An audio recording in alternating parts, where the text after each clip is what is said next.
Hello, everyone, and welcome to our August. Just barely made it into August. It's the 31st, so at least it's an August meeting to the Integration Down Under for August. And if you're on the live stream, feel free to post a comment into the comment section there, and that way we'll see it show up in our StreamYard that we're using to present this.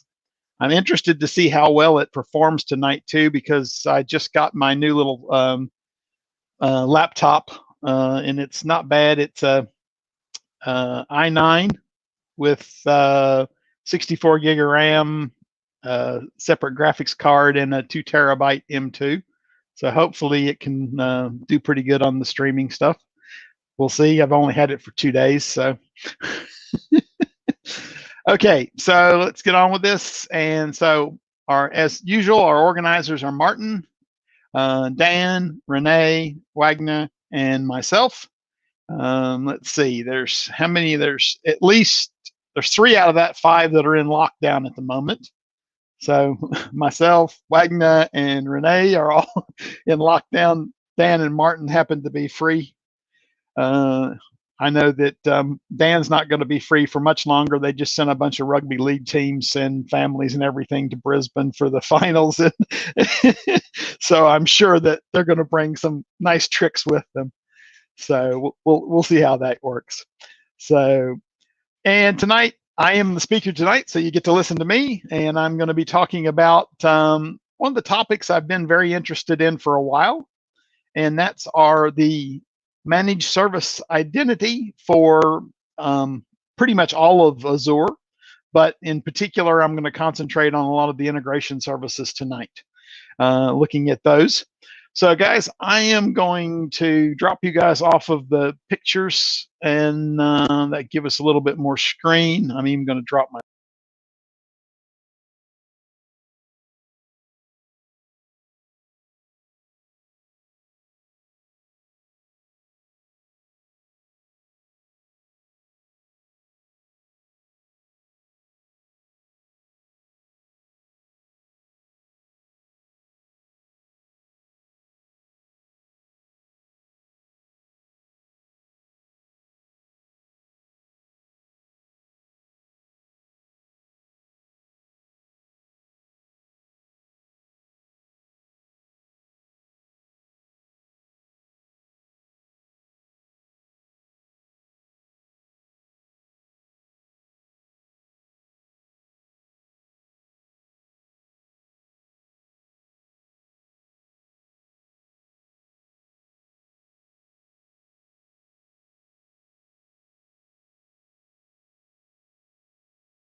Okay, can you hear me now? So sorry about that, guys. Let me back up because I took myself out of the stream. I thought having the slides was enough. Okay, so what I'll do is I'll leave myself in the stream.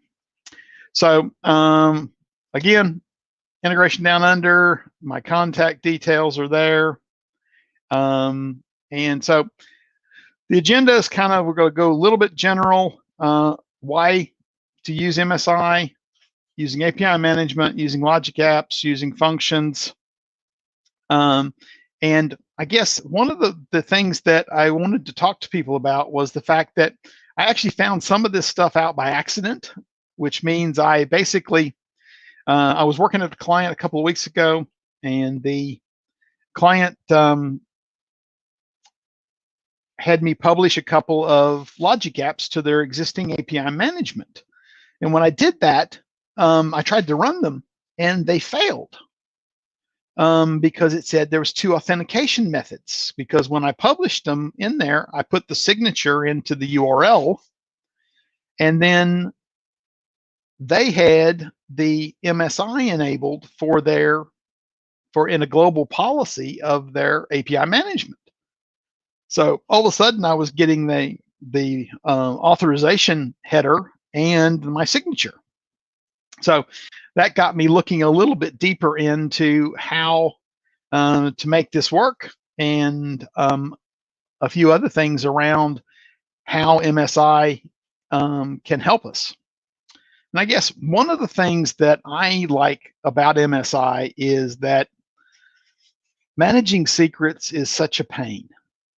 So you'll do things like I put app config there so I can see all of my environments, my dev, test, my UAT environment, and my production environment there. And then I have a key vault for each environment so that I get my variables are all the same name. And then I link from app config to key vault so that if I'm using Azure Functions or a web API or something like that, I can just put app config in as my config source, give it some credentials so it knows how to get to both app config and key vault, and then all my configurations there. I then have to, when I'm doing deployments, a lot of times I need to use the app config task from the marketplace to inject those into my pipeline so that I have all those values too. But one of the things that I found with the managed identity is that typically I don't have to worry too much about that because I can, inside of my ARM templates, I haven't made the jump to Bicep yet because the first project I tried to make the jump to Bicep was I needed managed identity on Logic Apps, and at that point in time, Logic Apps Bicep didn't support the identity keyword. So I had to stay with ARM templates. So, and then I've gone in one step further now, is that inside of my ARM template, I'm actually adding the roles into app config and the key vault so that during my ARM template, I can get the identity of my Logic app or my function that's been created, and then actually add them to a reader role or a secret, it's a secret user role in my ARM template, so I don't have to touch anything outside of that. My first attempt at that, I was actually using a group. But one of the things that I found is I cannot create the groups really in an ARM template. I have to use a PowerShell to do that, and it just gets a little bit interesting on playing with that. So managed service identity solves a lot of these problems. And also, depending on your naming conventions, it works across environments, because most of my artifacts across my dev, test, UAT, and prod all have unique names. So somewhere in the name is the environment usually. So that creates a unique identifier in the Azure Active Directory. And then I can just use those to set up privileges. So why MSI? Again, it goes back a little bit to trying to prevent the managing of secrets, and the fact that the number of times that people scan through GitHub repositories and find in public repositories and find secrets to storage accounts and things like that, I really didn't want that to happen. So basically I make sure that I don't have those, which means then I have to manage a little bit more. The other thing is they don't expire. So like sometimes if you go out and create a key for a storage account, you do have some options there. you shouldn't make it never expire. It's like most people want that key secret to at least rotate a little bit, so you still have some management there. They also have now given you the opportunity with managed identity is to do a user assigned one. So you can actually go create it so that maybe you don't want to use a different one for each logic app. If you've got 25 consumption-based logic apps, you may not want to have 25 identities. So you might want to be able to do a user assigned one and work from there. But the system assigns what I typically use. This link I wanted to put in the slide deck because basically this will tell you all of the services that support the managed identity. I'm just going to see if I can bring that up. And of course, it's not coming up. Why not?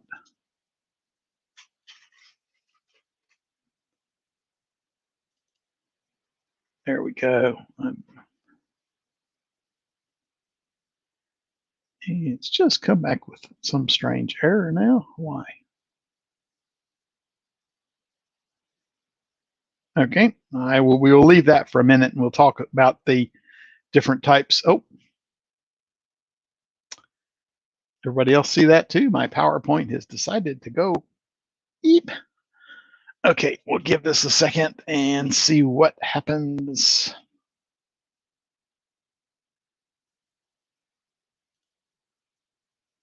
Let's see if we can wait for it to respond. I knew I should have switched back over to my other laptop before this presentation. So let's just wait for that just a second.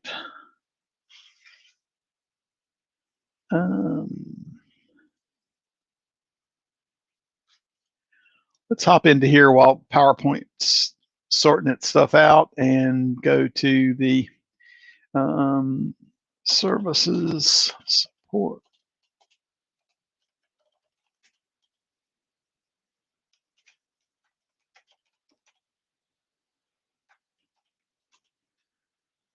Okay, see if we can get, there we go. I think I found that web page. So yeah, we'll have a look here at the different services. So API management, app config, app services. There are a few like the Arc-enabled Kubernetes that is in preview. One of the nice ones I saw down here was a lot of the cognitive services ones. Also, Data Factory, event grids in preview, and the functions are supported in there. So there's a fair few things that are supported in that. So let's hop back to PowerPoint now that it's decided to come back to the world, and go back and talk now about the differences between the system assigned and user assigned.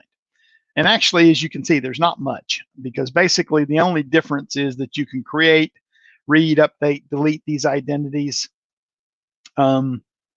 whereas you can do pretty much everything else. You can enable and disable the managed identity, and then again, that benefit of having a user assigned one is if you have like 25 consumption-based logic apps, you can actually use the same identity across those logic apps so that you don't have as many rules to write or as many roles to add to those. But again, they work pretty much the same. Some of the Azure integration resources have only just started supporting the user assigned. Most of them have supported managed for a while. They're only starting to support user assigned just recently.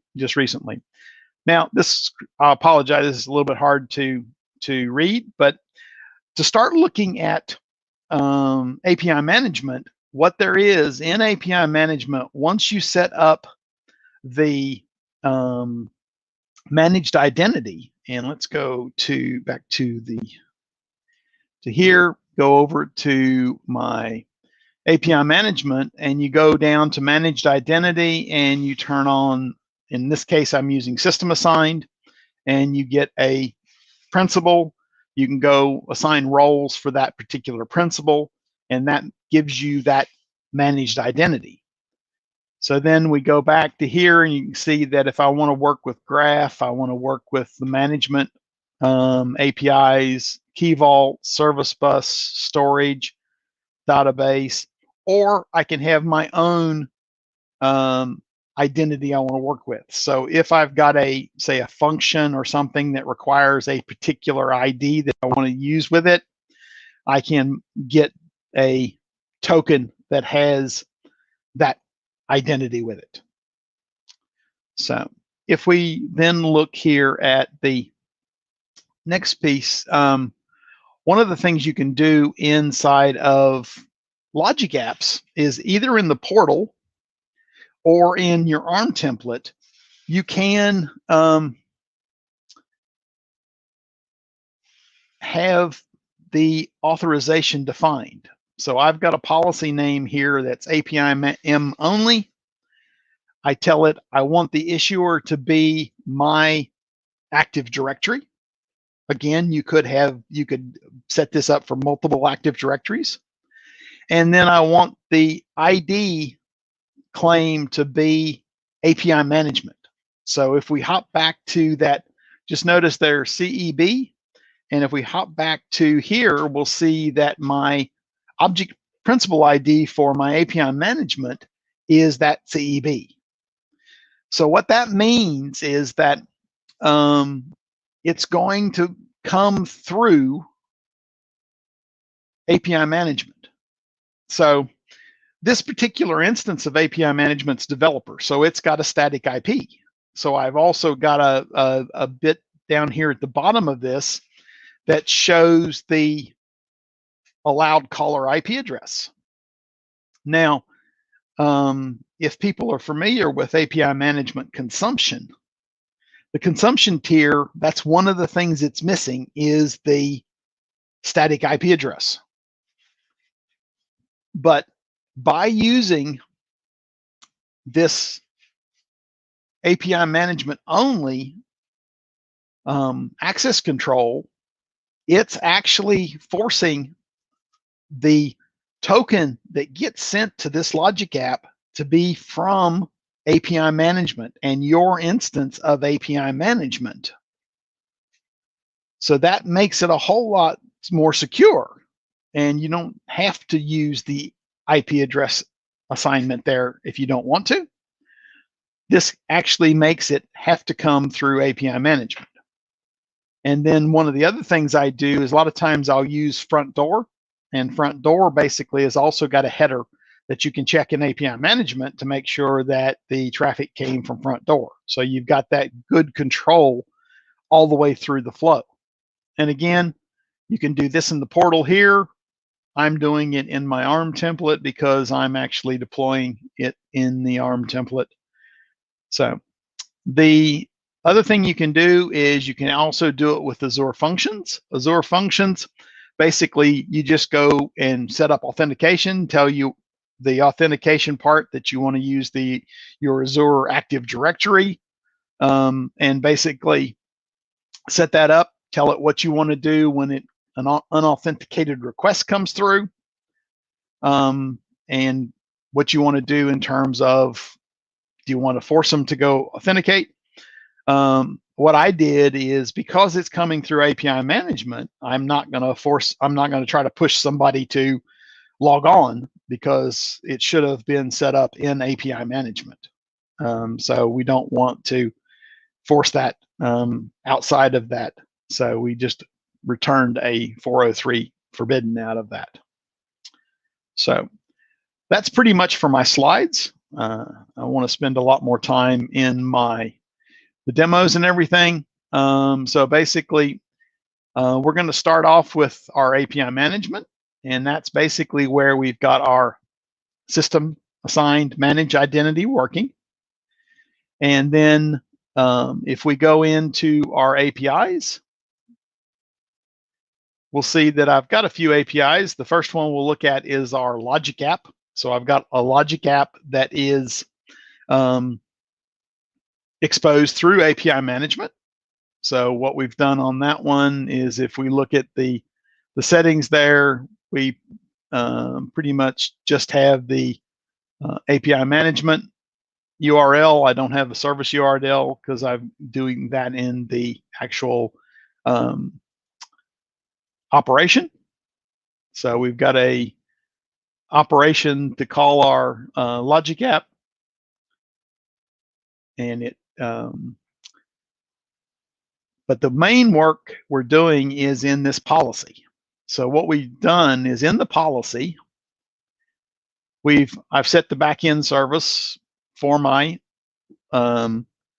logic app. And this is the typical way you do that, because that lets you hook in those keys and things like that. Also gives you a kind of a better way to manage it, so it's not different across the different environments. And then in the rewrite URL, the one thing you'll notice that's missing in that rewrited URL is that the signature. Normally, if you go to a logic app, and let's go here and go back to my dashboard, not that one. Where did it? No, I'm in the wrong one here. There we go. Integration down under, go to our logic app. It's a very basic logic app. Let's edit that. And let's go and do our HTTP and grab our, basically our URL. Let's grab that.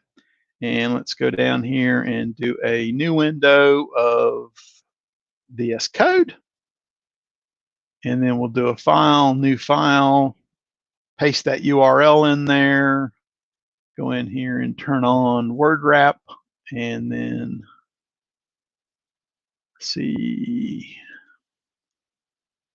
I haven't tried to make the font bigger. How do you do that?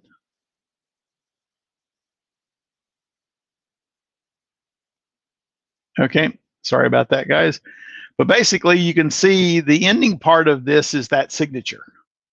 Okay, because we're using managed service, the managed identity piece, we don't need that signature. So if we go back into our API management, you'll notice we don't have that signature on the end of it. You can see that I'm getting rid of the API management key header that's normally sent to API management.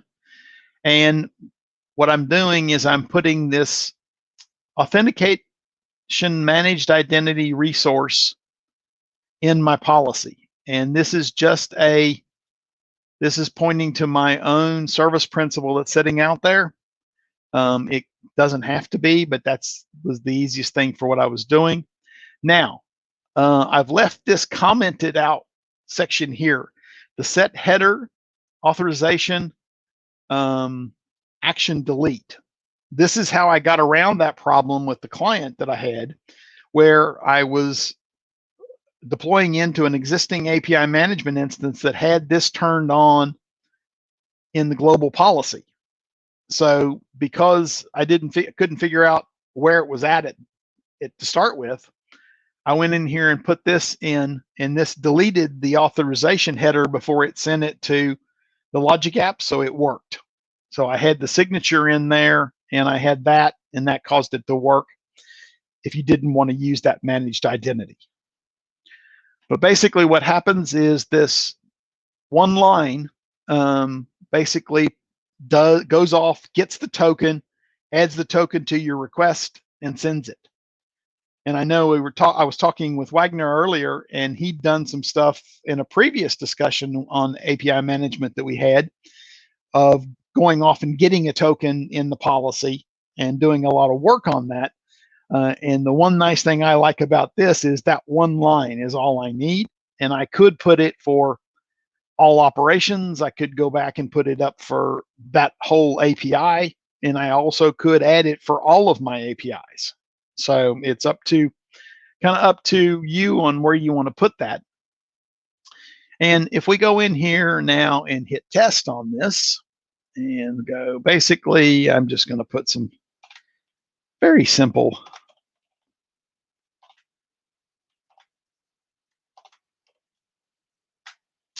JSON in there. And so, and then we'll hit send.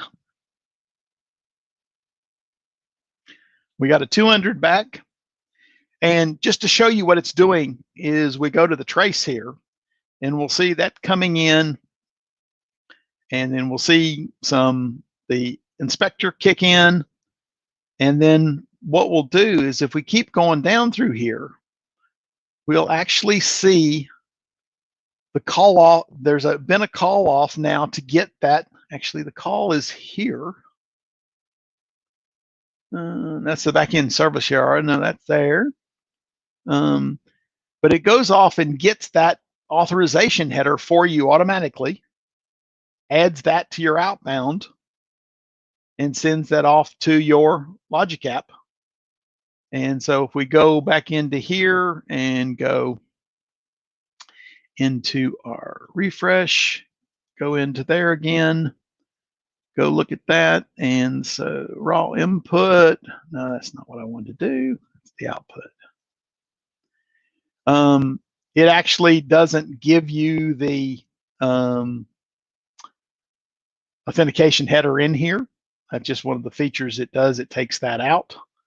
But basically, it allowed you to run this without having that signature on there and to force it through API management.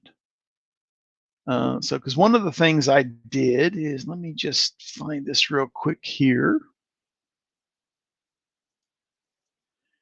is in here, basically, I did that same test. This is VS Code of the REST extension. Let's get rid of that. And then I did a send request. So basically, it didn't like that authentication because I've put a specific rule in the Logic app that said that it needs a authorization header. So I can't call it through the normal mechanisms. And I've taken out the signature out of that. Wagner was asking before, and this might be a good time to do this. He was asking before about what happens is if the signature is in there.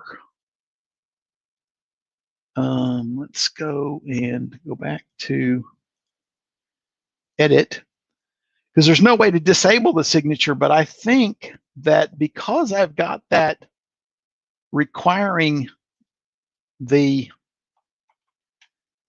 API management piece, that I think even then the signature will actually still fail. So let me just go in here and put post.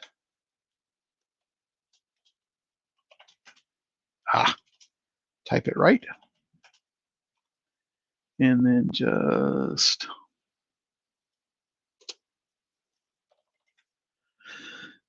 so that's got the signature and everything in there. So let's see what'll happen when I do that.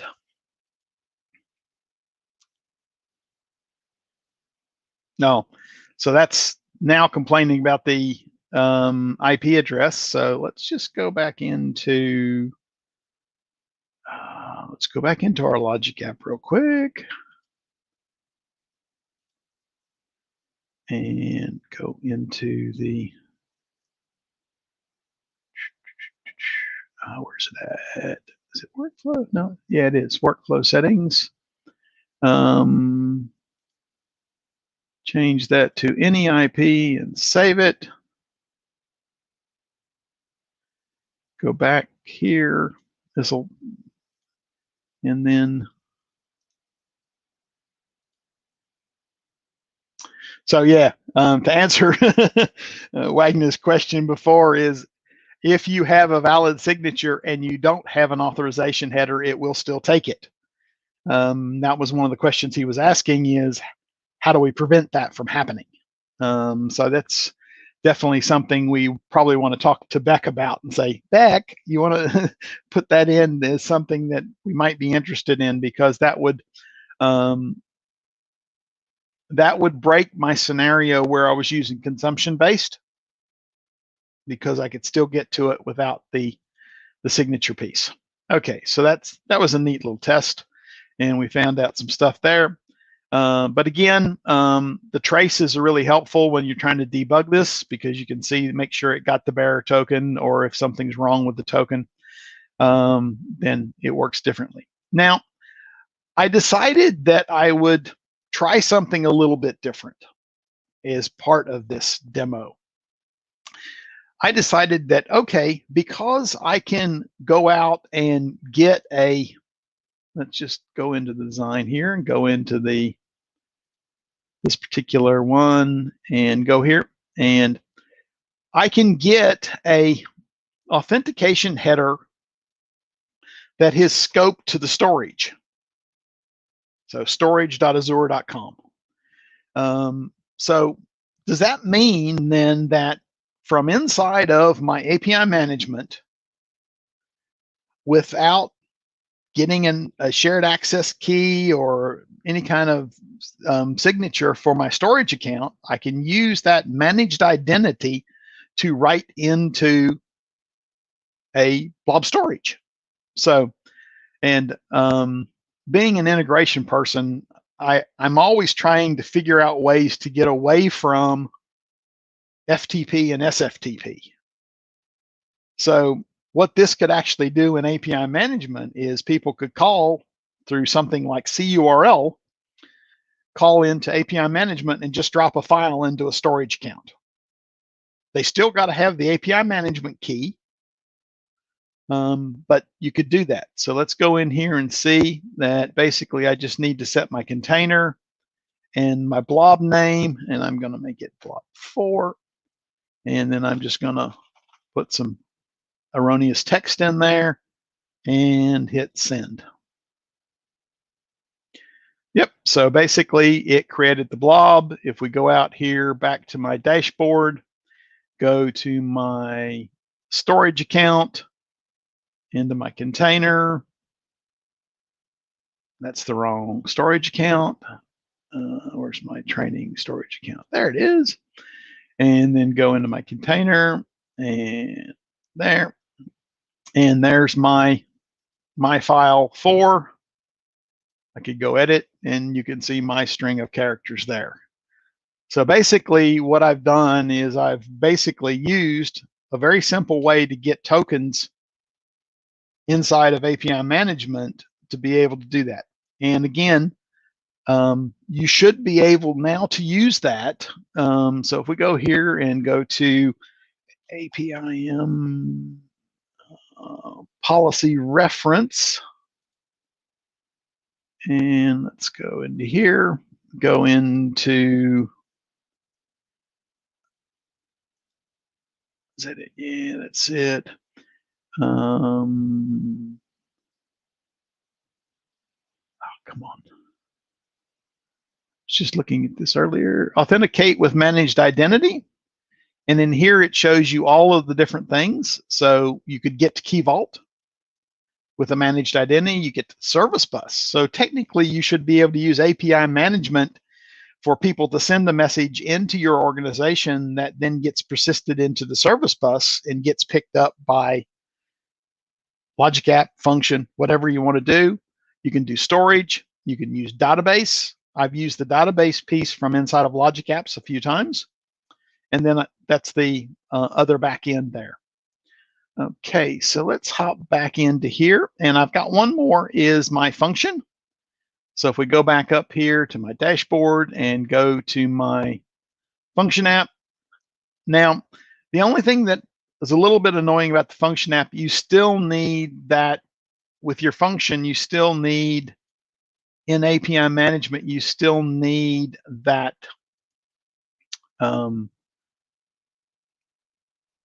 security key. So when you get the function URL and look at that, you still need the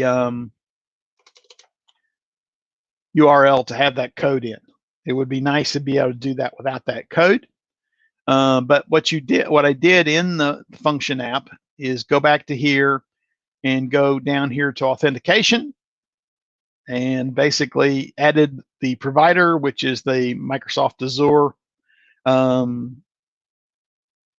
Active Directory, set that up. The only thing I had to do is if we go into here, I think I did have to go into the authentication piece here and uncheck the ID token piece. So to get this to work, I had to uncheck that. But now if we go back here to my API management, go to test, go to post on this one. I'll pick the name, that's one of the things, and that code. And then I'll just hit send. And there's my 200. And if we go into trace, you can see again that same thing, that it going down there and it's gone off and got that token for me, sent that through to the function. And again, you could be in your policy here, you could be, if we go back to our policy here for this post, you could be using a different managed identity for each one of these calls. So if you had the same API, and you could also do some stuff in here where if it's a particular product, you use one key. I know I did some stuff recently for a client where they had a read-only set of APIs and a read-write set of APIs. You could use, instead of having that hard-coded in there, you could use a named value. So it takes the product name and this API name and goes off and gets the appropriate named value out of the API management and uses that to go get the token. So you'd have a different token coming in. So let's see. So that's basically using and leveraging the tokens inside of API management. Now, we'll do a little bit outside of API management. And what we'll do is let's go back to the dashboard. The other way I've used the managed identity is I've got managed identity turned on in my Logic app. So I've got a managed identity there. And then I'll go to the overview and I'll do an edit. Now, a lot of these connectors at the moment don't support managed identity. You would expect, go to blob storage, create a blob. If I actually change connections and added a new connection, you would think that it would support managed identity, but at the moment, it doesn't. It supports Azure AD integration, which forces you to log on. Okay, there's still some work to be done in this. Now, the other one used to be I would get a lot of things from Key Vault. I don't know if they've changed this or not, but let's try this and say, okay, let's get a secret from Key Vault. That gives me a name of the, and so they've added some actual stuff to this now where you can connect with a managed identity. It's in preview. Name of the vault, I'd have to give it a name, but you can do that. What I did previously, and this is also a really interesting way to do it, is to use the HTTP, the built-in HTTP, because one of the things you can do is you can add authentication to your HTTP, and it supports a bunch of different types. So it supports basic, client certificate, Active Directory OAuth, raw, and our managed identity. So basically system assigned managed identity, or that's what I used in this. And then the audience would need to be those same values that we saw in that other slide where it was like Azure Storage, Key Vault, and things like that.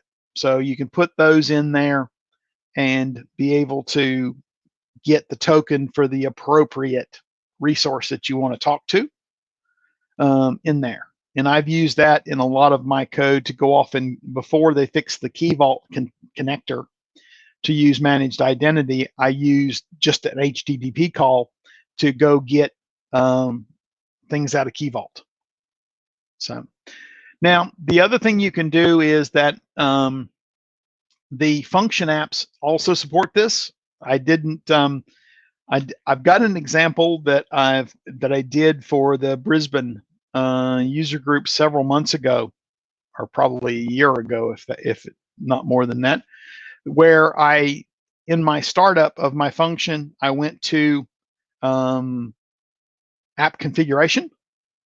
And when I went to app configuration, I used my managed identity out of the function app to connect into app config and also to connect into Key Vault. So those are all possibilities of being able to go through all the way from API management with a managed identity into your logic app, your function, your storage account, your service bus, SQL, all of those kind of things, to basically not have to have passwords or secrets or anything like that to manage those connectivity pieces. And I mean, the simplicity of how it works is really, really good. Again, you do need to spend a little time in your deployment work to make sure that you add that managed identity into a role where it can access Key Vault, where it can access app config. What I find with SQL, the easiest way to do it is to have a group. And then I used a bit of PowerShell to put my managed identity into a AD group. And that AD group is registered inside of SQL so that then I can just get those permissions via that group. And then I don't have to keep managing it. The group is also nice for the fact that I can add my developers into those groups too. And I see exactly how people are accessing the SQL through that. Let's see. We'll go ahead and discard that. So one of the big things to look at is when you're going forward now in your designs is to make sure you're leveraging this managed identity inside of your API management. That'll save you from, because normally what happens if you bring in a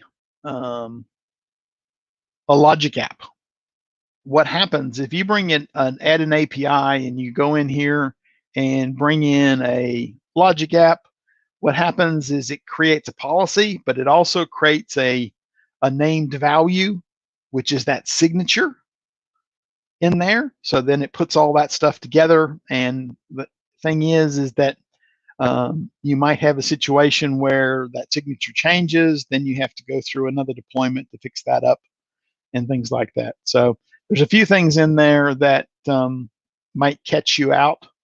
But the managed identity works really good. And I've not really had too much problem with it. The only problem I guess I've had that you need to think about is that normally the Azure DevOps service connection gets a contributor access to your subscription. Contributor can't set security policy.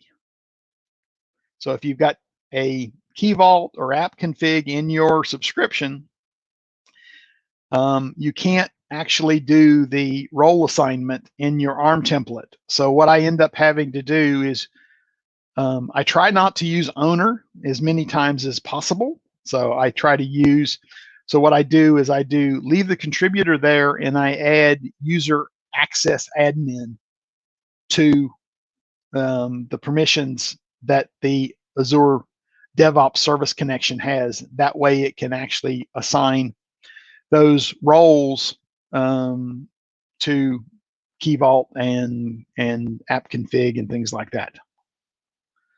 So that's pretty much what I have. So we can open it up for questions now. I'll bring Dan and Wagner back. So I don't see any questions in the questions. So if you've got questions, please post them into the window. Just see if there is anything on Twitter. I just see. Yeah, I just saw something come in. Yeah, no, I think it's just the people retweeting and saying that it's going to keen to watch the recording. Yeah, so I was pretty sure that's we would have that result there, Bill. And one thing that is kind of my pet peeve on this scenario is that we're not actually able to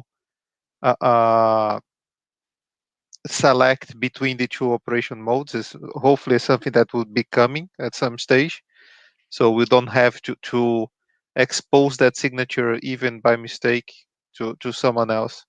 Because one of the complaints that people usually have with that kind of scenario is, but you have a key here, and because of that, because you have it to put it on the URL, we're going to be sharing that. And that becomes a security concern. So I guess then you kind of come back to the piece where if you're using an API management tier above consumption, you put that IP address check in there. Yeah, but that's that puts another layer on top, because then you're talking at least standard for API management, right? If you're trying to do something that is purely the serverless or pure consumption, because consumption tier doesn't have the API outbound IP address, right? That's correct. Yeah. So if you're trying to keep like purely serverless, then I think just tying it up with the identity is a really good approach. It's just making sure that you don't expose that signature to anyone else. Yeah, so that it does make a difference, and but I think that in terms of all of the management we had to do in the past around the keys and stuff, I do not do anything with keys that I can help from it. No, I absolutely loving working with managed identity, and we recommending everywhere that we can, just like you doing. Yep. The only thing I haven't figured out, and you might have figured this out, is I was trying to test some of my code that uses managed identity from my local dev box. Okay. And you're supposed to be able to have a Visual Studio identity that works as inside of that default identity. But I never ever. When I was using Logic Apps Standard, I think. No, when I was working with the functions and managed identity, I managed to do that using the management library. Maybe we talk about that one offline and see if it's something that it's worth showing. Because what I find out is that you have a way to, like, one of the libraries tests is try to do the internal one first when you run it online or offline, and then if you run it on Azure, it tries to get the managed identity from there. So it has like a offline credential. Yeah, we've got a question out there from Amrit.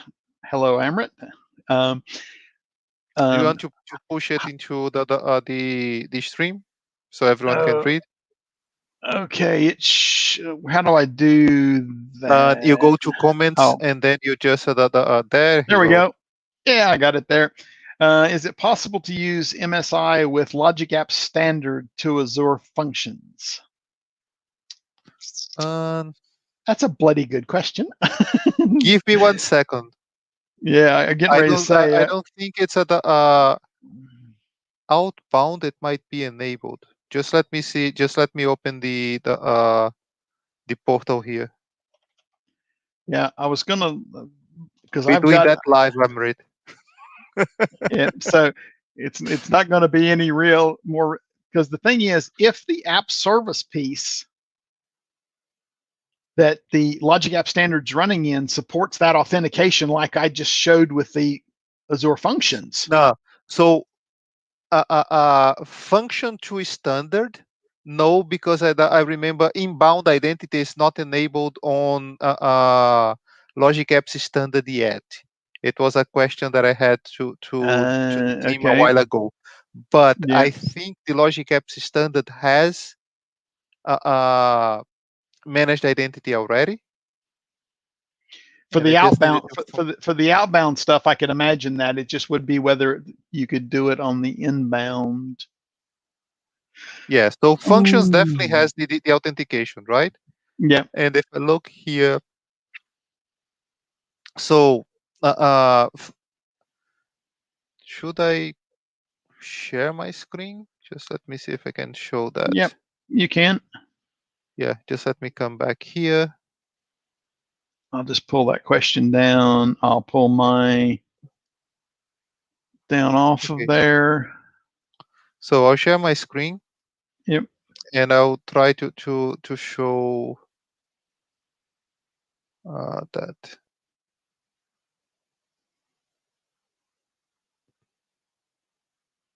Oh, there we go. So what we can see here is like we have the ability to do system identity or system assigned identity for a Logic Apps standard, right? So outbound Logic Apps authenticating against function, Logic Apps standard authentication against function, you probably should be able to do. But what you don't have is the ability to do that authorization here yet. If we go, for example, to a function instead of that, there we go. Yeah, you've got that authentication tab. Exactly, you have that authentication tab. That is that because you should be able to use. Because I've used that a lot with I had one application that I was using Azure B2C to do, and I added that identity provider into there. But that is, you're right, so that's not in the standard. That one is not on the standard yet, but I know that is part of the backlog because I was talking about that on Integrate, and I was having a catch up with the product group about that. So it's on the backlog, but we don't know when it's going to be the light up again yet. Yeah, because I know Amrit was also having issues of, with an ARM template, you can go out and get the base URL and things like that for your consumption-based Logic app, but I don't think those pieces are available yet for the standard ones. Oh, sorry. That's fine. I just stopped sharing. Yep. So that's the one thing you can't do yet, is that you can't use those list keys to get the, like the base URL and the different parts of that URL that you normally used when you were creating the API management piece, because you'd put the signature into the named value, and then you'd put the base URL into the backend settings, the backends, and then you'd have that URL template. Those don't seem to be available for the standard. Only that when you put it at runtime, then you should be able to get that from the overview page. But you have to deploy it first and then get that information from there, right? Yeah. Yeah, but you cannot do like the whole thing together. And you can't get it programmatically yet either, I don't think. Yeah, I don't think so. Yeah, and that's the so problem. It's another place where it. Yeah, because a lot of people were doing that as part of their DevOps. They would deploy the Logic App consumption and then grab those values programmatically and create the API and API management with all that information so that it was all ready to go. Where now you're going to have to go out manually. With one of the guys 2 days ago, but all of that in consumption. Yep. It works, except I did find this is a trick for young players. I ran into this. If you go into Logic Apps consumption and you start with a blank Logic app and you add an HTTP request and then an HTTP response, the trigger name is manual. Okay. If you go into I remember that one. consumption and you pick the sample down there that's HTTP request response and create your Logic app, the trigger name becomes request. So all of that code that you've been using for the past 6 months that went after the manual trigger all of a sudden fails because the trigger name is not manual, it's request. Mm-hmm. It was a whole afternoon into an MVP, the internal chat. Yeah, it's like, why did they make that different? And it was the only way we could. That's actually that's definitely a bug. At least we classify that a bug and give that feedback to the product group. Yep. Okay, guys, it doesn't look like there's any other questions. Thanks to everyone that attended tonight. And just to give a plug, Amrit's going to be doing a session on the 9th of September for Integration Down Under, talking about Logic App Standard and some CI/CD for Logic App Standard that he's been working with. So I will that's great.